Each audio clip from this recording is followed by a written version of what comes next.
समकालीन हिंदी साहित्य के एक सशक्त कवि है ज्ञानेंद्र पति।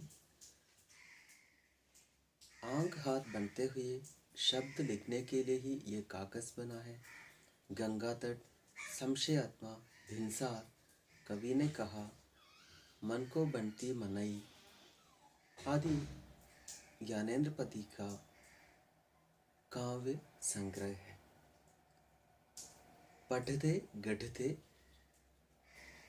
उनके कथेतर गद्य है। एक चक्रा नागरी काव्य नाटक है। साहित्य अकादमी पुरस्कार से लेकर पहल सम्मान, बनारसी प्रसाद, भोजपुरी सम्मान, शमशेर सम्मान जैसे ढेर सारे सम्मान ज्ञानेंद्र पति जी को मिला है। प्यासा कुआम जैसी कविताएं कवि के पर्यावरण के प्रति प्रेम और चिंता को दर्शाती है।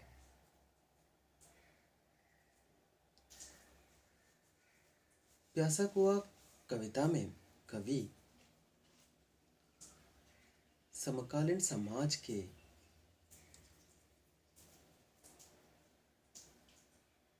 असावधानी के बारे में सूचना दे रहा है। आधुनिक मानव यूज एंड थ्रो यानी उपयोग करने के बाद उस चीज को फेंक जाना, ये संस्कृति अपना चुका है। परंपरा को भूलकर हम आगे निकल रहे हैं। पर्यावरण प्रदूषण आदि के बारे में हम सोचता ही नहीं। यह मानव राशि का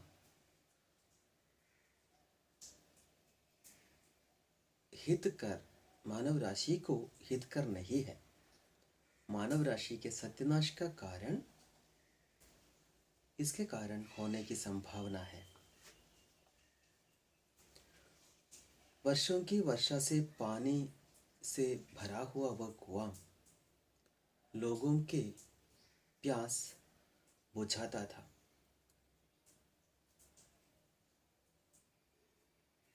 जब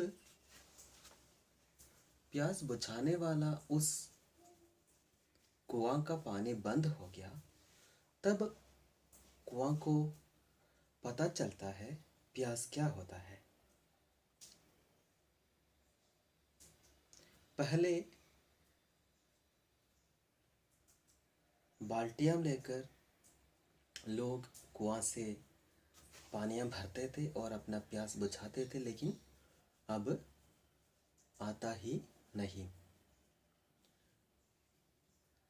प्यास बुझाता रहा था जाने कब से, बरसों से वह कुआं, लेकिन प्यास उसने तब जानी थी जब यकायक बंद हो गया जल सतह तक बाल्टियों का उतरना। प्यास बुझाने को प्यासा प्रतीक्षा करता रहा था कुआं महीनों, तब कभी एक प्लास्टिक की खाली बोतल आकर गिरी थी। वर्षों तक उस कुआं को इंतजार करना पड़ा और एक बार बाल्टी आने का। एक दिन अचानक उस कुआं में एक खाली प्लास्टिक बोतल आकर गिरा। कोई सहृदय, ऐसे कहना पड़ता है हमें, कोई सहृदय व्यक्ति पानी पीने के बाद वह बोतल को उस कुआं में डाला था। जिस कुआं से लोग अपना प्यास बुझाता था, वही कुआं पे अपनी प्यास बुझने के बाद खाली प्लास्टिक बोतल कोई एक सज्जन फेंक देता है। फिर उसके बाद ढेर सारे सामान उस कुआं में आने लगे।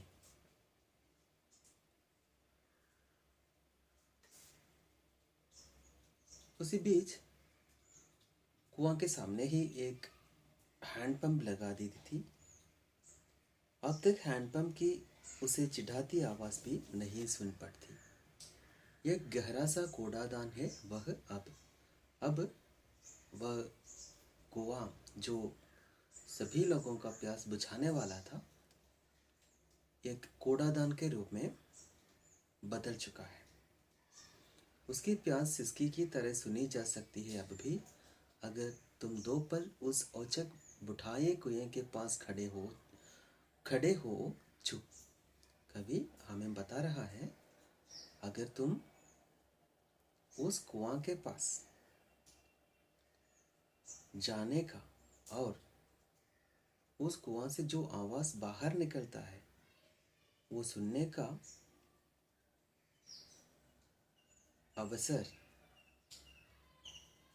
का प्रयोजन ले सकते हैं, तो तुम सुन पाओगे उस कुआं का आवाज।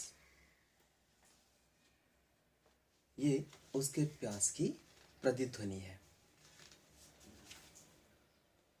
प्यासा कुआं प्रकृति पर जाने अनजाने मानव के द्वारा होने वाला अत्याचार का प्रमाण है।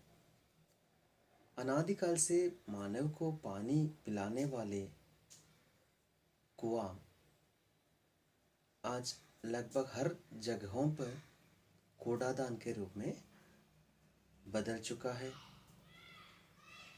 अच्छा पानी कुआं से मिलता था, वो पानी न पीकर हम प्लास्टिक बोतल का पानी पीता है और उसके बाद उस प्लास्टिक बोतल को कहीं न कहीं फेंक देता है।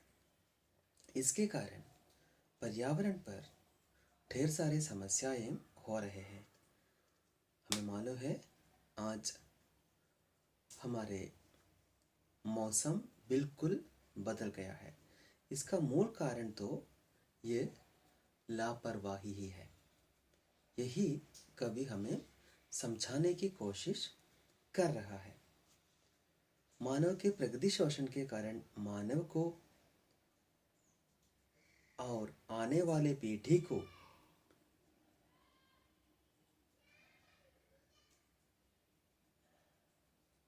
बहुत समस्याएं होने वाला है।